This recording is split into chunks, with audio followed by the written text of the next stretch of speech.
Welcome to Your Unapologetic Life, the podcast. I'm your host, Morgan Barkis, your go-to women's empowerment coach here to help you reclaim your confidence and sparkle after a breakup. I'm excited to share my high-impact free video training. It's called Bounce Back Quick, 5 Confidence Boosters After a Breakup, filled with actionable strategies to help you take control and feel empowered again. To get this free video, visit morganbarkis.com and subscribe to my email list or click the link in the show notes. Now, let's dive into today's episode. Everybody has at least 1 or 2 tragic breakup stories, and they don't even need to be tragic. They're just pivotal, life-changing. So I don't really think anybody that has any kind of stature whatsoever could share, they could share a lot of different examples and experiences. So yeah, and you and I've definitely talked plenty about relationships over the years. So I'm curious which ones you want to talk about today. Relationships are my favorite topic. I would say for me, there were 3 big ones. I was in my early 20s, and the relationship really overall was garbage. And I think it doesn't matter what age you are, what happened, it still was significant to me. And it was the reason I have a phoenix tattooed on my back. And it's, there's like it changed me and made me move differently going forward. And then I had 2 other ones that were significant. I mean, lots of love affairs over my 4.5 decades of being on this planet. And 3 of them to me stand out as needle moving things that I had to reassess how I'm presenting in relationships, how I'm choosing partners. And now everybody that comes into my life, I think, what is this person here to teach me? No matter how long he's there or not, it's like, what lesson do I need to learn from me? Because I truly do believe that everyone comes in our life for a reason. So Absolutely. Yeah, definitely. Anyway, so for me, I would invite you to pick any starting point, a relationship that was pivotal for you, that took your life in a completely different direction afterward. Because I feel like I meet women who, like, for instance, my accountant. She's like, girl, I got divorced, became a single mom, and my dad died in the same month. And she's like, my whole life was upside down and backwards. Oh, wow. And I wish I would have had a coach through that time, because you're grieving the loss of an actual family member and this relationship and this marriage and this, now I'm a single parent, and now what is that going to look like? And then she started a business, and what does that look like? And now she's happier and awesome, and she took off in a whole new way when she could have let it destroy her, and she didn't. And so I guess I meet women like that, that impress me. And there's this moment that, yes, they've realized the relationship isn't right for them. And it doesn't even matter what happened. Nobody cares about him at this point. It's more, when did you know that this wasn't where you were supposed to be anymore? Again, nothing to do with the person. It was like, this is not where I'm supposed to be anymore. And now how am I going to rebuild? How am I going to change? What am I going to do different? What is this next chapter going to look like? So if you have somewhere that... Yeah, definitely. Yeah. I would say, I mean, for me, I have definitely a few. I mean, currently married, happily married now, but my first marriage was by far probably my biggest, most pivotal relationship prior to life now, right? Like, I met my ex-husband when we were seniors in high school, actually. Hometown, sweetheart, so to speak. He was 4 years older than me, almost 5 years older than me. So it was like he wasn't in high school with us. But it's funny because I originally wanted, I was trying to hook him up with my best friend, Becky, at the time, which was really funny. And then they just like didn't hit it off. And so then he was like, well, I was kind of interested in you. And so then we kind of hung out. Yeah, it worked out. But I was 17. Like, what? Now all of a sudden you're attractive. Yeah, I was like, wait a minute, I wasn't really interested in you, but now that you say it, I was kind of interested, and I was single, and I just thought, okay, senior in high school, But, so fast forward, I mean, we moved pretty quickly. Like I was engaged by 19, married by 21, built a house, outside of Rhinelander in the country when everybody was going to college and like having fun and hanging out and like doing, college type things. I was pretty much working full-time corporate job. I was in business school and I had a husband and a house and like I was living the life already, right? Like I always say like living the Betty Crocker white picket fence life at basically You like 21. a grown, responsible Right. wife life. And Yeah. I want to quickly say for those of the listener that has wait what, like, yes, Jen and I have been knowing each other for a long time. We're from a small town in Wisconsin, and what's funny to me is we didn't hang out in high school, and it wasn't until years later that we realized we have similar values and Yeah. interests, and started chatting, I Hanging guess, out. just Yeah. virtually. And then Jen came down to Miami, where I was living at the time, to do a show, and she stayed with me and we chatted late into the night. And it was just, it's cool that all these years later, certain people you don't even hang out with in high school, end up becoming your friends. It's kind of like people I meet where they're like, we dated in high school, we married other people, and now we were getting back together all these years later. And you're like, wow. What? Yeah. It's Anyway, so a little interesting. background there. So we've been friends. We've known each other. We had mutual friends in high school, and I'm sure we were at some of the same parties, but we didn't Well, I really didn't hang out. party. I was We talking to didn't Julie part. about this. Julie partied all the time. She's like, Oh, girl, Julie was always at our parties. We were always at the fun parties. You weren't at the parties. Where were you? What were you doing? I remember, I even asked Julie, like, she goes, oh yeah, when I was in high school, I remember like her or whoever's impression of me was, oh, she's a good girl and she's smart. That was it. She's like, Okay. Yeah. because I only went to school dances. Other than that, I didn't go anywhere, do anything. I didn't date. I didn't party. Nothing. The only party I went to Oh, was our senior party, and I got there and there were pallets burning and people listening to heavy metal music, and I was like, yeah, I'm an Irish goodbye right on out of here. And I left. not So my jam. Yeah. so that was Okay. it. So yeah. So you weren't at the parties. So definitely we partied in high school, field Okay. parties, all the things, grow up in the 90s. I'm so grateful that we grew up without the internet, all that stuff, because we just had so much fun. But yeah, I was definitely living responsible wife life, like very early compared to a lot of our friends. And honestly, looking back, I mean, I don't regret anything. I don't have any, wishes I did things differently. But looking back, it was like, wow, I was living a very different life than, say, that my girlfriends. They come home on college break or whatever, and they would just have a great time, like no cares in the world. And I'm like paying bills, paying taxes, like doing all the things. I'm like, what is going on? And we still had fun. Don't get me wrong. Like we had a great time. But it was so my marriage. It was with my ex-husband for 4 years total. And so that by far was the relationship where I grew the most, or not that grew the most, but I grew significantly in that period of time. And something you said a few minutes back when you're like, when did you know that you were not in the right place? Like, I could take up this entire show and give you examples of what that was or what that looks like. But really, it was kind of like in my mid 20s. And we've been married for 6, 7 years, the infamous 7 year whatever.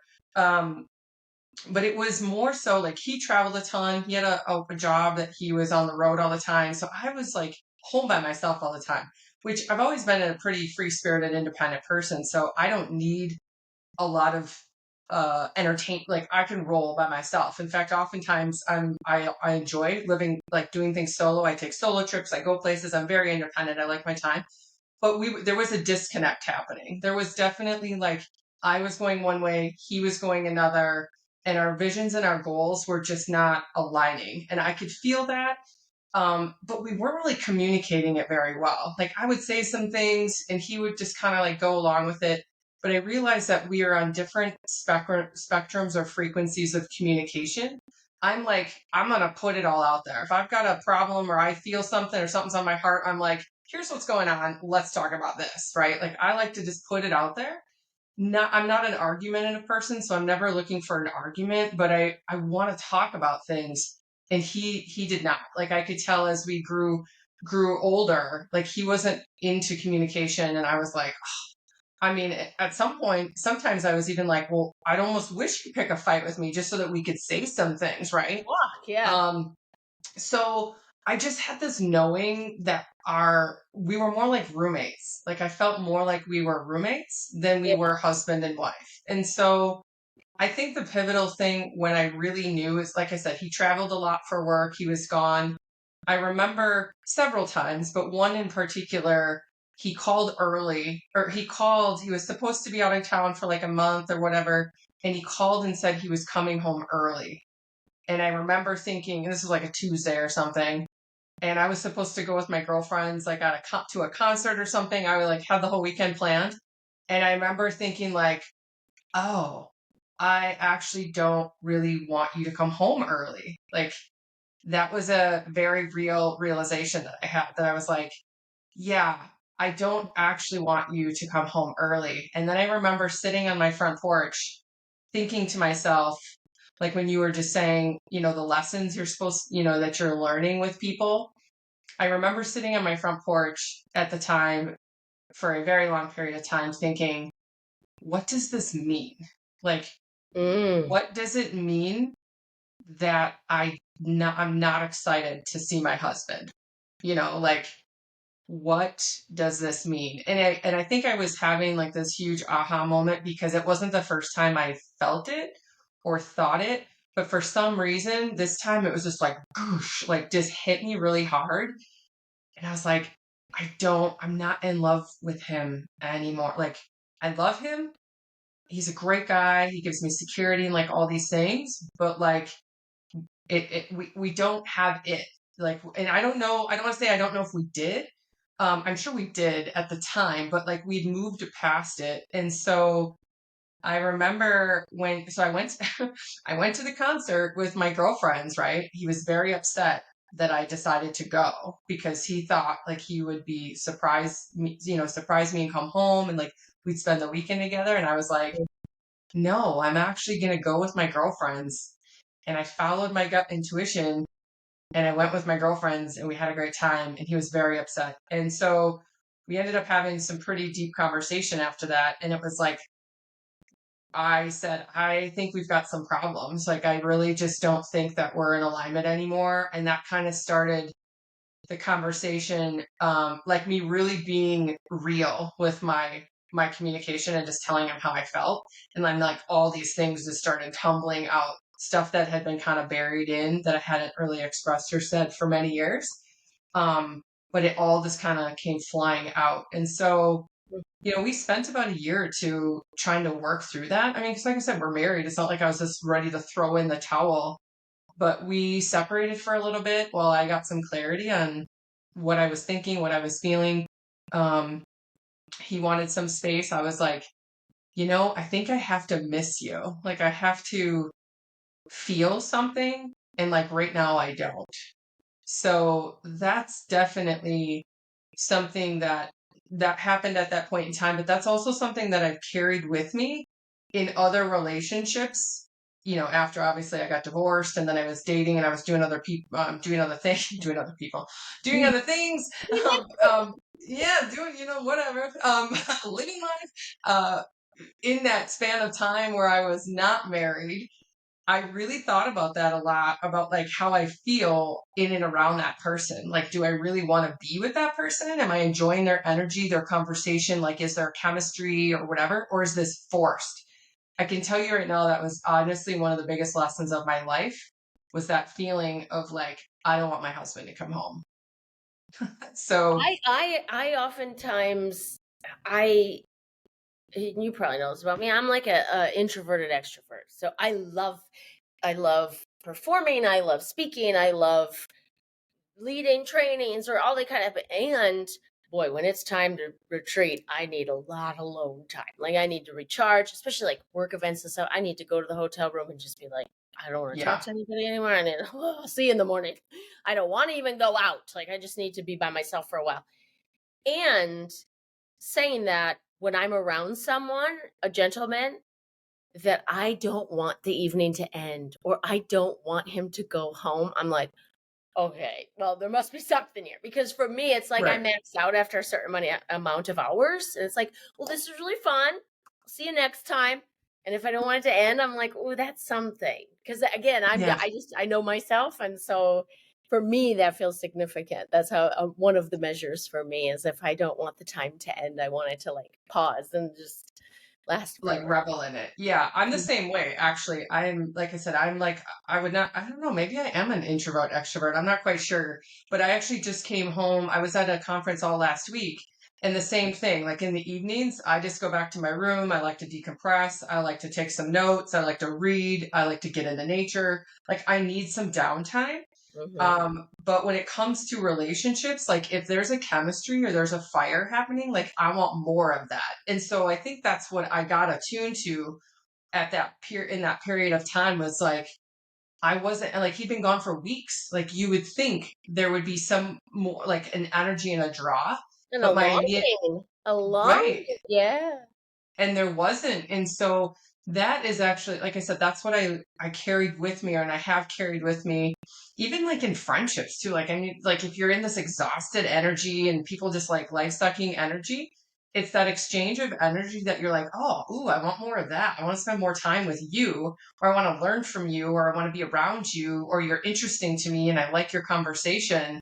Like that's definitely that was a huge lesson at that point in time. So yeah, I think fast forward, like I said, separation, communication, trying to work on some things, but we just, I mean, you can't force that, right? You can't force that energy. And so after a couple years of just working through some things, I was like, I just don't think we are aligned anymore and our visions weren't in alignment, but we just didn't have the chemistry. And I just I knew that I needed more. Like I like my love language is physical touch. Like I like affection. I like that passion and that fire. And it's like, well, if you don't have that, what the hell? What do you have, right? Take me through I'm anxiously attached, so I get really nervous about hard conversations. So and I my heart will start racing and sometimes I take notes so it'll help me be clear because I get fuzzy if I'm starting to talk and I don't have notes about my feelings. So I imagine, and this is just me thinking, okay, you've gone through a couple years of, do we want to stay? Do we not want to stay? But like, it's not like you just showed up and said, I'm done. Let's No. get a divorce. So when did you have that final conversation, and what were you feeling in that moment as you're like, yeah, I'm going to tell him I'm done, and we're going to go ahead and legally end this. Yeah. So interestingly enough, like I think one of the things that so hard conversations don't bother me actually. And I Good say for that you. because Good well, for you. I was gonna say it's actually a gift, but I think what it is a trained gift. Like when I worked for Coke, I worked in HR and administration, and like you have to have a lot of hard conversations with people. You're the human relations person, like you got to be able to relate to a lot of different people. Plus, I had significant training in all these different ways. Plus, I had some really good mentors and some really good communicators while I worked there. So I really learned, and in sales, like you really learn human psychology and like how people tick. And I had a front row seat for that when I worked at Coca Cola for like 14 years. So I had developed a lot of communication skills. So hard conversations don't bother me. In fact, my now husband would tell you, like, I go head into those. I'm like, let me have this conversation. Like, this is fun. But it was, I mean, I think for me, it was easier because my heart was checked out. Like, I was checked out. Like, in every sense because we had tried a lot. Like we split up, we were living separately, and then I moved back home, and like we tried these different things, and I was just exhausted from trying, and I already knew the answer, and so I was checked out mentally, emotionally, and physically. So how it happened really was I was living at one of our rental houses in town, and I said, I think we should chat. I went out to our house. We sat in the kitchen and we literally sat at the dining room table. And I was just like, I'm going to file for divorce. And like, he knew it was coming, right? It wasn't a surprise because it wasn't like, whoa, where did this come out of left field? It Yeah. did not. Like we'd been working at it for a couple years on and off. And so it was not a surprise. And it wasn't a shock to him. He really wanted to keep trying and like stay together because it was easier, probably more convenient, but I just couldn't. Like, there's no way I could force that. And so I was just like, I think it's fair to both of us that we just go separate ways. So it actually was really, as difficult as it was and as sad as it was fairly amicable actually. Like he's like, okay, what do we do from here? Hmm. And I had had the paperwork, like we knew, and we literally sat down at our dining room table and filled out divorce papers together. Hmm. Yeah. So it wasn't like a blowout. It wasn't dramatic. I can't really write a fun book about it or anything like that. It's and really I'm grateful that it wasn't so crazy, right? Like the divorce process, like don't get me wrong, it wasn't super easy by any stretch. There was emotions, ups and downs. We owned property, real estate, things, dogs, all these things. Like there was a lot to consider. We had to take it one at a time. And it did take us some time, actually, a lot longer than one would like. But it was just sad more than anything. It was just sad, right? Because like I said, 14 years is a long time. And we had given everything we had. I was honestly I was terrified. I was excited, but I was terrified to leave my house and my life and my security of everything that I knew from. I mean, I left. I moved out of my parents' house when I was 18 and moved in with him. Like we've been together since high Oh, school. yeah. So I So was like, oh, terrified. Say more about that because I know you as a risk taker. I know you as this like bold person who builds things and creates and puts herself out there. Tell me about the shift from terrified to this woman on fire that you are now. um, well, I mean, I guess I Was think it there was a because of piece. the unknown?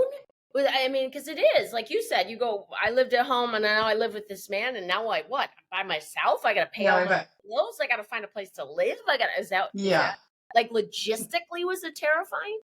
Yeah, I think that was more like because he traveled so much, like it wasn't like he was with me 24/7. So I definitely had a life on my own too. Like it wasn't like I was going to be afraid to sleep alone at night because I had been doing that for years. Like he was Yeah. on the road for 10 years, right? So it didn't really matter, or that part didn't really matter. It was more like it was logistics. It was like, my house. We built this beautiful house in the country, right? Like, okay, now I can't afford that on my own at the time. I was like, okay, I'm going to leave that and go live in town. I lived in one of our rental houses at the time, which was smaller. It's more convenient to work and in town, but it was smaller and I didn't have like things that I was used to, such as, this sounds kind of pretentious, but like walk-in closets and a gorgeous deck in the country. Like my whole routine was going to be messed up. And you know me, like I'm a routine person in the sense of like I like to be in nature, I like to do my things.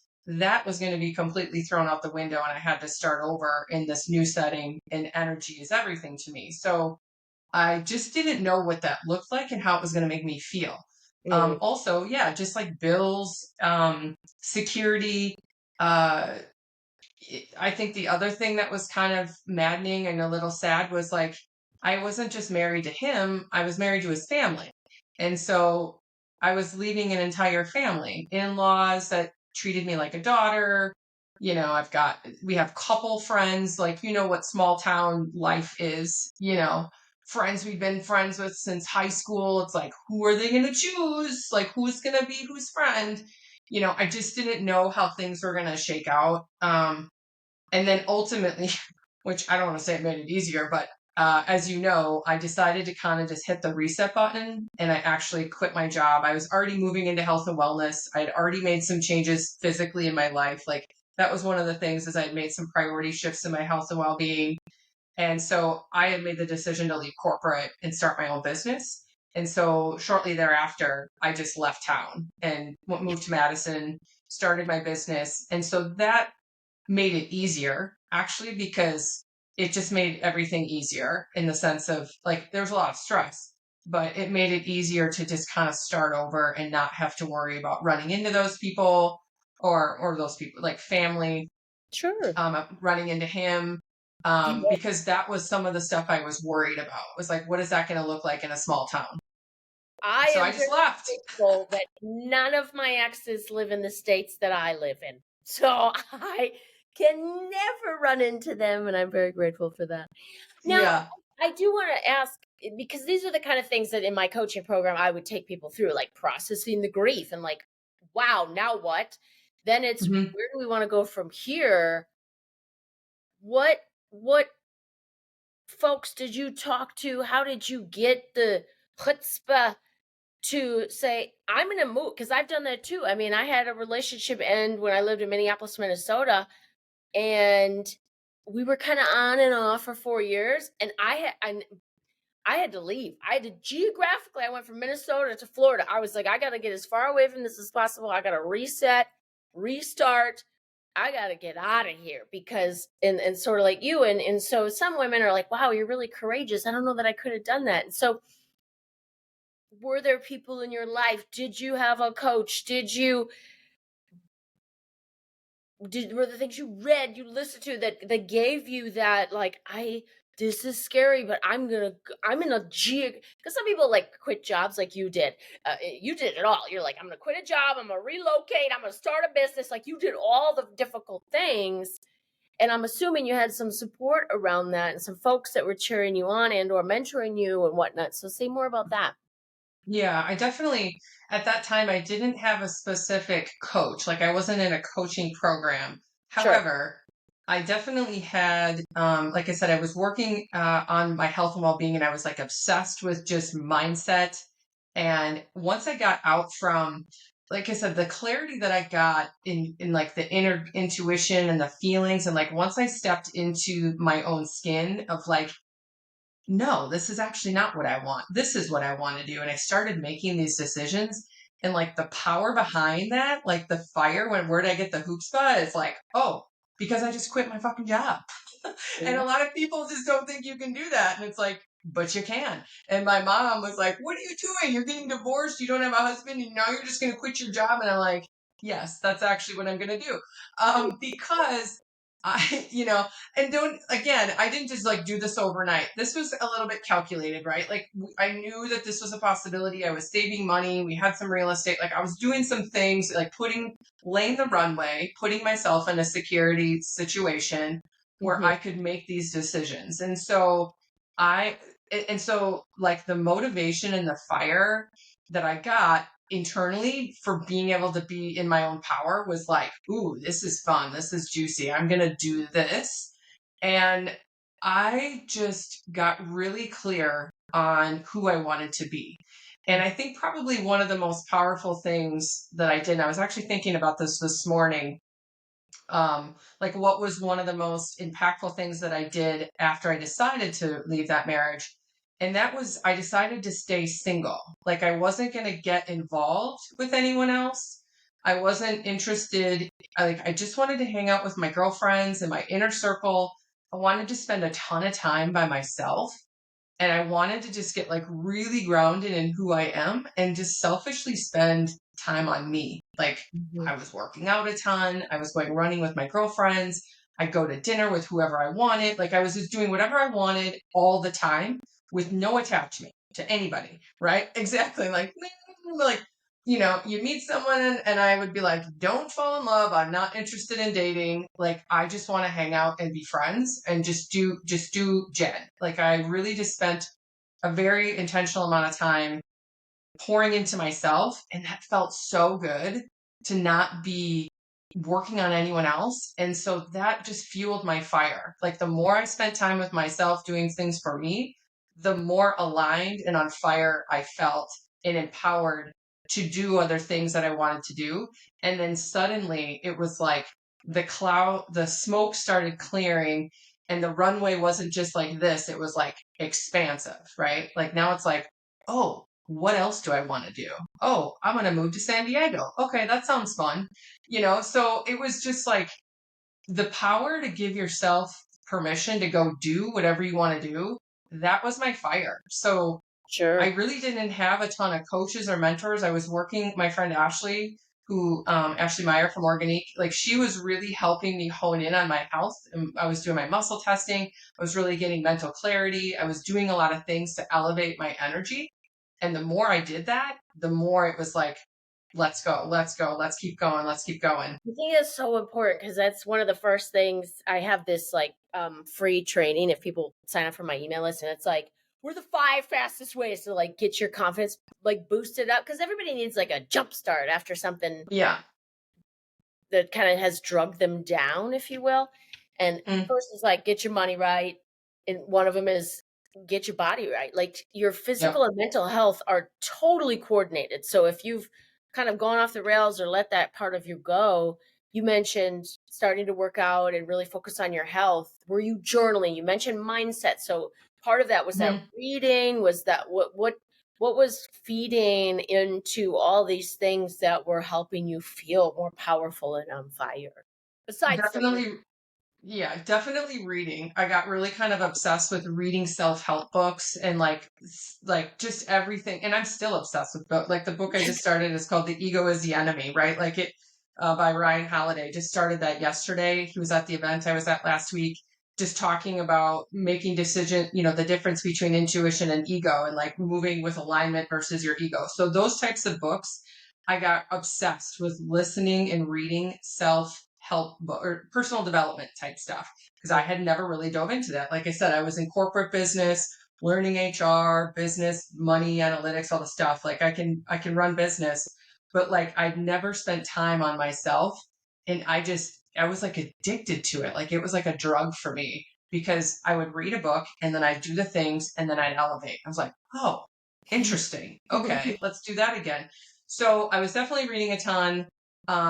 I would say I was journaling, but I'm not like a sit down every day journaler type person. When I get an idea or something I feel like I need to write down kind of person. And so, yeah, I had a journal. When I get inspiration about stuff, I'd write it down. And that's when I started the business plan stuff, right? Like I started daydreaming about what it would be like to run my own business, how I could help and teach, wellness to people, teach other people some of the things that I learned through detoxification, like what that would feel like. And so I just started getting really creative and daydreaming what that looks like. And that's, where the mindset uh, I'm trying to think of the phrase. What is it like? Your thoughts become things, or your thoughts become reality. Yeah. I was literally, I guess now I would call it my vision, but I was literally daydreaming outside, usually outside, barefoot, grounded in the grass, like just in nature, Mm. daydreaming and visualizing what it would feel like to be footloose and fancy free and be my own boss and in charge of my own life. And that was 15 years ago. Well, I've never looked back. I miss grounding. When I lived in Florida, I was talking to somebody about actually the dude that does my tattoos in this area. I was like, don't in the where we live in the Midwest, you're like 7 months in shoes and boots. I said, I miss living in Florida where I was always, I mean, multiple times a week. I was feet in the sand. I was Yeah. at the ocean. I lived a block from the ocean. I was like, oh, I miss grounding. I miss being like of the earth, in the earth. I do. I believe in that. That's yeah, that's so important. What's really strange is like if you look back, it's like that's why they had dirt floors in houses, is because that you were literally just grounded all the time.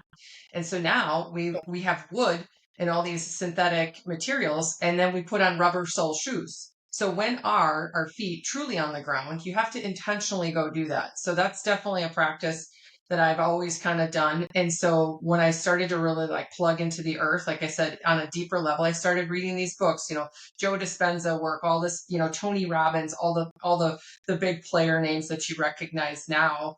There's Yep. so many of them now, but at the time they were the big players, like really talking about how to plug into the earth and to pull up that energy and like absorb that and like what does that feel like. So that's that is how I started to to answer your question, like what do people do to get a charge? I tell people, you've heard me probably say it on my show or any of it, it's like go outside, lay in the grass. If you need a jolt of energy, find the greenest grass and the least amount of EMFs and the least amount of electricity and plug into Mother Nature, and she will definitely provide that Mother Earth heartbeat energy for you. So And then you do that on an everyday practice. And while you're doing that, your visualization, or you're pouring into yourself, or you're giving gratitude, or, don't be don't be scrolling or thinking about the things you're supposed to be doing.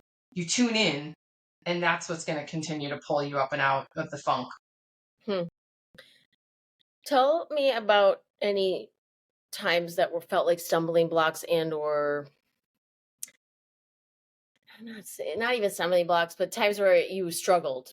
And I say this because Mm, I chatted with a gal. She was on my podcast, Jessica, and she works with trauma.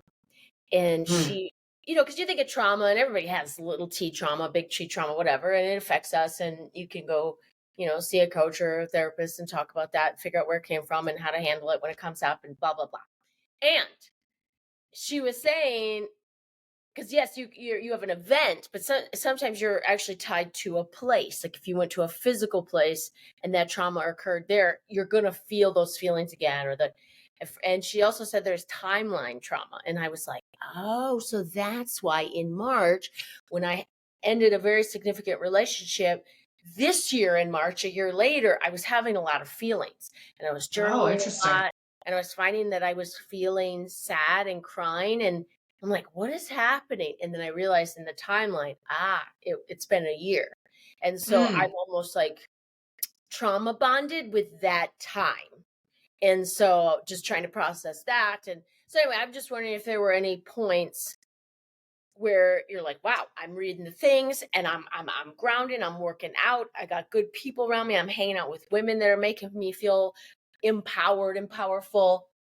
And were there any moments where there were certain triggers, where there was time, a movie, a song? Were there things that like felt like you were in your feelings, and you, not that you were set back, but where it was just like, well, this kind of feels like an obstacle all of a sudden out of nowhere? Did you have any of those? Yeah. Oh God, yeah, of course. Like, I'm like, were there any times that I was sitting on my kitchen floor with a bottle of wine going, what the hell am I gonna do?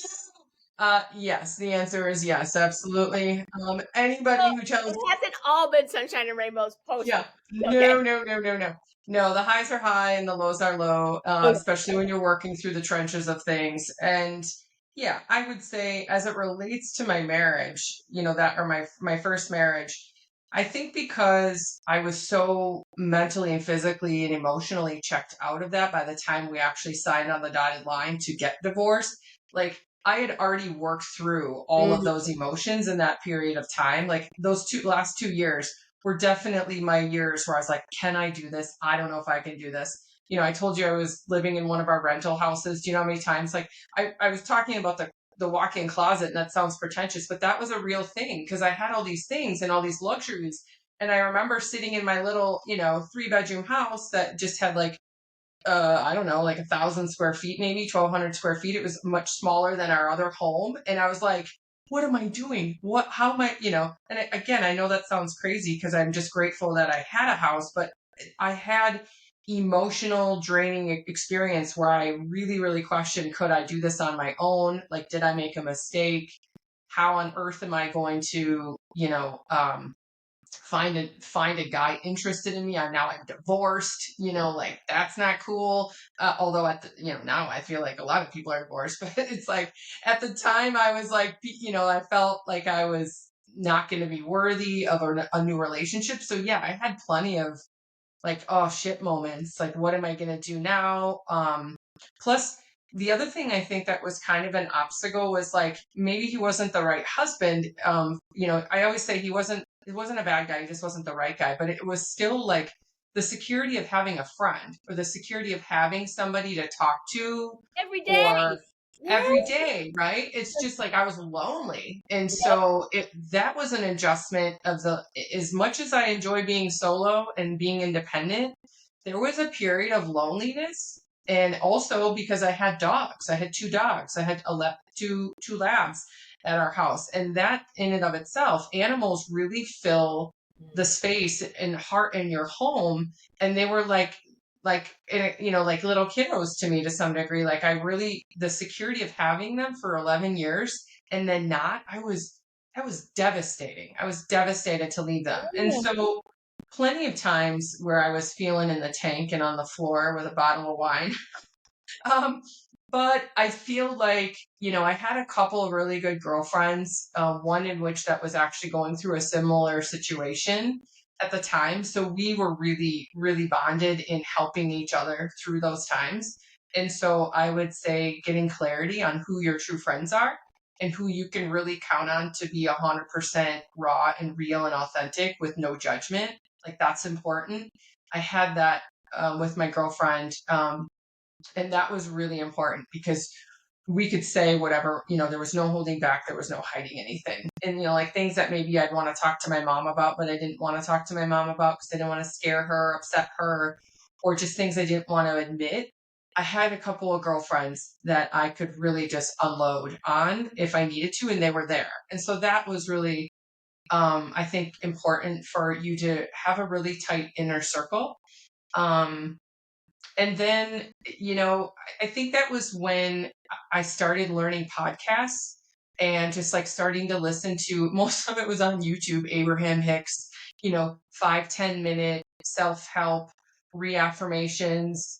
One that I have on my phone still to this day is from Abraham Hicks. It's called Good Morning Rant or Good Morning Rampage. It just talks about being grateful. It is a good morning. Like it goes through these things.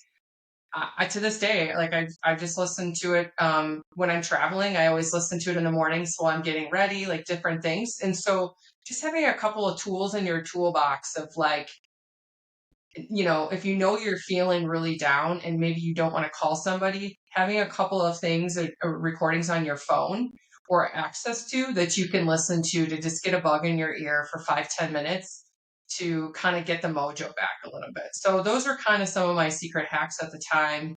Definitely got me through some pretty low times actually. So significant, like I said, it was mostly just loneliness. Um, Hmm. just having that like security blanket, so to speak, for so many years. That's what I told my mom when I had the third of my three significant breakups. And I said, Mom, who am I going to talk to every day? Like it was just like every single day, multiple times a day. And then just boom, one day, completely quiet. Like Yeah, we go basically on. hate each other now. And it was like, Oh, huh.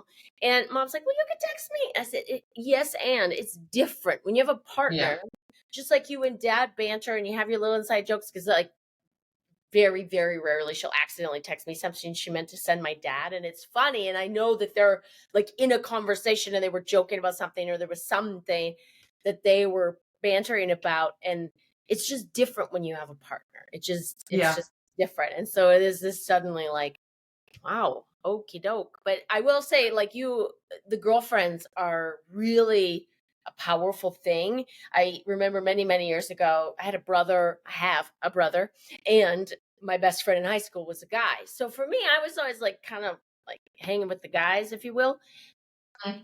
And my paternal grandmother said, Morgan, you need good girlfriends. And I was like, nah, I got my friend and I got my brother, and and she's like, no, you need good girlfriends. And it wasn't until years later I was like, ooh, grandma was right. I need good girlfriends because I will say I have a solid 5. They don't know each other, but I message them every Monday to check in. We check in with each other because it's just like I just know that if I need to talk about something, I'm happy about something, I'm feeling frustrated about something, I need to process something and get their opinion on, and that you just have your girlfriends. So I'm glad Yeah. you had your girls. Now, in terms of what you could tell yourself when you're in your mid 20s and you're like, yeah, I'm pretty sure I'm done with this. This isn't the right fit for me. And how you were feeling that and how you kind of looked around and thought, oh my God, am I going to have to downgrade my life? And this is flipped on its head to where you are now. What would you tell yourself in those whisper in her ear and say, hey girl, just so you know, like what would you tell her? Um, hmm, good question. Well, like I said, I don't have any regrets.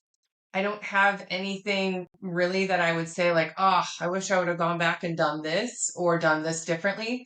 I Sure. think what I've gleaned from it, and this is how I've kind of treated that marriage was like all the lessons. Like, what did I learn from it? So if I were talking to my, well, I mean, quite frankly, by the time I got divorced, I was early 30s. Like, it was just mid to like midish 20s that really started to like whisper in my ear, like, hey, maybe you're not in alignment. So the divorce happened when I was, yeah, 30, I can't remember, 31, 32 actually. But if I had to tell that Jen something today, I would tell her to do it the same, actually. I would say continue to listen to your gut intuition, follow your heart.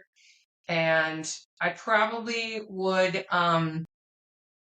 encourage her to maybe not dig her heels in so far on a couple of things, if I'm being honest. Like, there were a couple of like non-negotiable things that I was like, no, this is what I want. Like, this is what I need, you know. And now that I'm older and a bit wiser, and I realize that like we didn't come here for a pile of things, like we came here for love and experiences. Like, I wouldn't have fought so hard for some of the material possessional things. Um, and quite frankly, I ended up just letting them go anyways. It's just that we fought over stuff. You know, we argued over some things that weren't important. And so that was wasted time. So I guess that would probably be the one thing that I would maybe say is like, just walk away. Like, just walk away. You don't need those things anyways.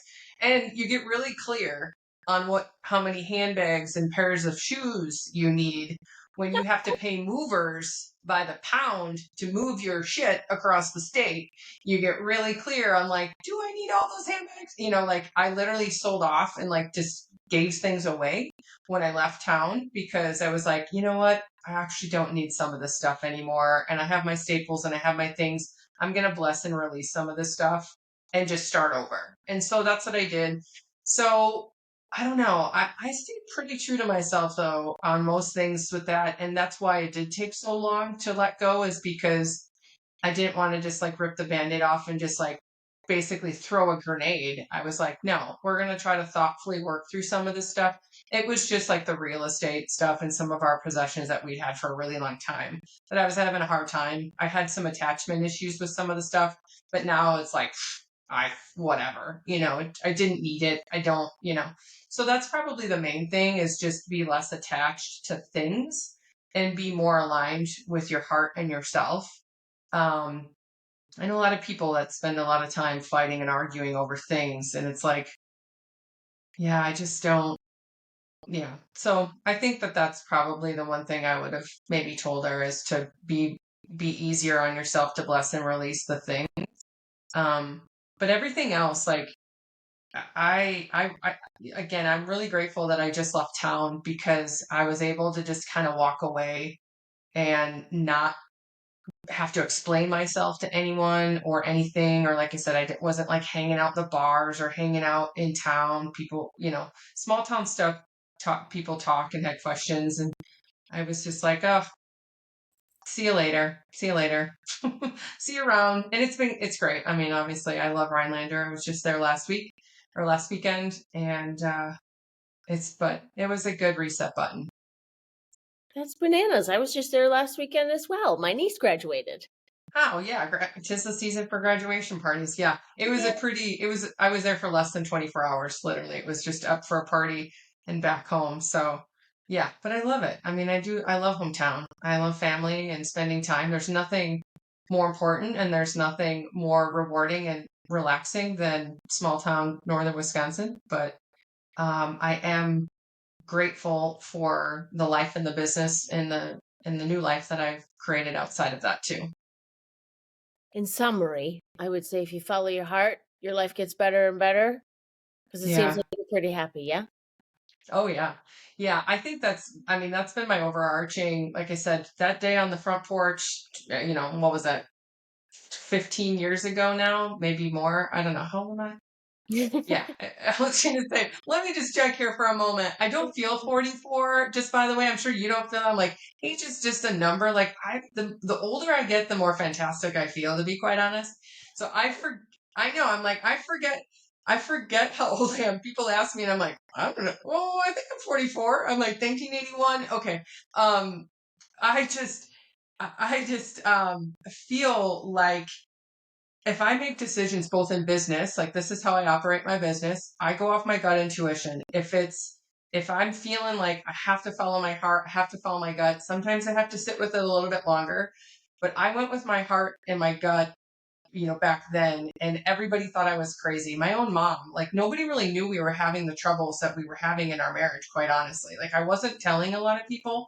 We weren't telling a lot of people. We were just showing up. Like I said, we're more like friends and roommates. So there was no alarming like fights all the time or tension or whatever. It just wasn't a passionate marriage. It just wasn't, the fire wasn't there. So it was shocking to a lot of people, particularly my family, when I was like, oh, we're going to split up. My mom was like, what? What is going on? She like really didn't quite understand. But I was listening to those nudges. And so when everybody was trying to tell me that I should work on it more and don't get divorced, like I was like, no, my heart and my gut are telling me I have to move. I have to go. I have to stay in my alignment. And one of the analogies that I've used for many years is like I always picture myself in a river, like in a canoe, kayak, paddleboard, whatever feels good to you. And I'm in a river. And sometimes the waters are really choppy and and a little bumpy. And sometimes it's smooth sailing, like you're on the lazy river and it's the most glorious Sunday afternoon, right? If I get hung, I want to be cruising in the river, whether it's furious or lazy river. But if I'm hitting the embankment or I'm stuck in the trees or I can't seem to paddle or I'm stuck in the rocks or I feel like I'm not in a good spot, I need to make decisions to get myself out of that situation and keep moving. Because just like water and the energetic flow of that element, we were meant to continue to evolve and keep moving and not stay stagnant. Doesn't mean we need to be flying at warp speed all the time, but moving along and moving together. And so I use that metaphor, that analogy often in my life for like, am I stuck? Do I need to move? Like, what do I need to do to get out of this decision or this situation? And I just go inward and like, yep, that's what I'm going to do. And then I just do it. And then I just unapologetically do it. I guess like there's no explanation. You're just like, this is what I'm doing. It's what's good for me. As you were saying that, I was thinking, and get back into flow. Can get back into flow, right? That's what it's all about. That's the flow and that's the alignment. Thanks for tuning in to Your Unapologetic Life. Be sure to share this episode with at least one woman in your life who could use a confidence boost. Don't forget to claim your free video training. It's called Bounce Back Quick, 5 Confidence Boosters After a Breakup, by visiting morganbarkus.com and subscribing to my email list or clicking the link in the show notes. Join me for more resources and learn how to book a discovery call to see if my 90-day coaching program is right for you.